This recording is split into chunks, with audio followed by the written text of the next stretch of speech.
The violence between Israel and Palestinians has escalated rapidly. There have been clashes at the Al-Aqsa Mosque in Jerusalem. Hamas is launching rocket attacks on Israel. Israel's carrying out airstrikes in Gaza. And the funerals have begun, with deaths on both sides. These tensions reach back decades, but why have they escalated now? Well, there are many reasons. Here are 6. The first concerns growing Palestinian protests. Some have been sparked by an imminent ruling on 6 Palestinian families who are threatened with eviction in the neighbourhood of Sheikh Jarrah. It's connected to a lawsuit brought by Israeli settlers, and these protesters see that as part of a broader effort to drive them from East Jerusalem. There have been regular clashes with the police. There have also been Palestinian protests at Damascus Gate in Jerusalem's Old City after Israeli police erected barricades. This was exacerbated by ultra-nationalist Israelis marching nearby. The next reason is the calendar. This year, the end of Ramadan has coincided with several important dates for Israelis. There is also a few very combustible anniversaries, including Jerusalem Day. That's a day when mostly right-wing Israelis celebrate the conquest of East Jerusalem in the 1967 war. And they mark that usually with a flag parade that's very provocative and goes right through the Muslim quarter of the Old City. The next factor is politics. Israeli Prime Minister Benjamin Netanyahu's under pressure. After the recent election, his rivals are now trying to form a new government.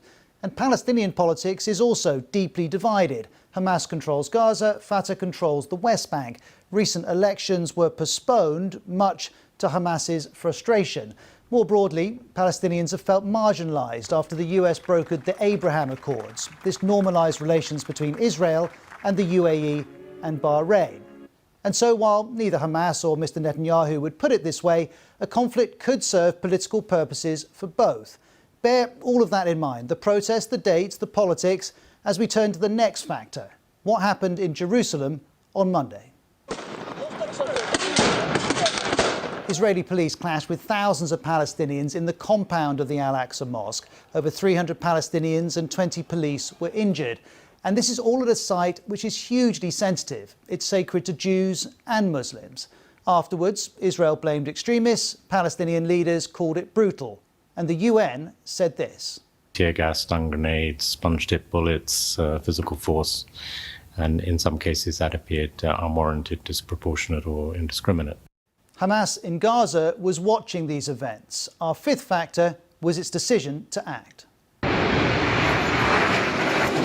On Monday, around 6 p.m. local time, it began firing rockets. Israel swiftly launched multiple strikes in return, and this has continued. Hundreds of Hamas rockets, hundreds of Israeli airstrikes. Hamas and Israel's long-time animosity is playing out once more. And as it has, our 6th factor has also been on show. The rhetoric being used by both sides. And we will further intensify the power of our attacks. Hamas will be getting blows it will not expect. If they want to escalate, the resistance is ready. If they want to stop, the resistance is ready.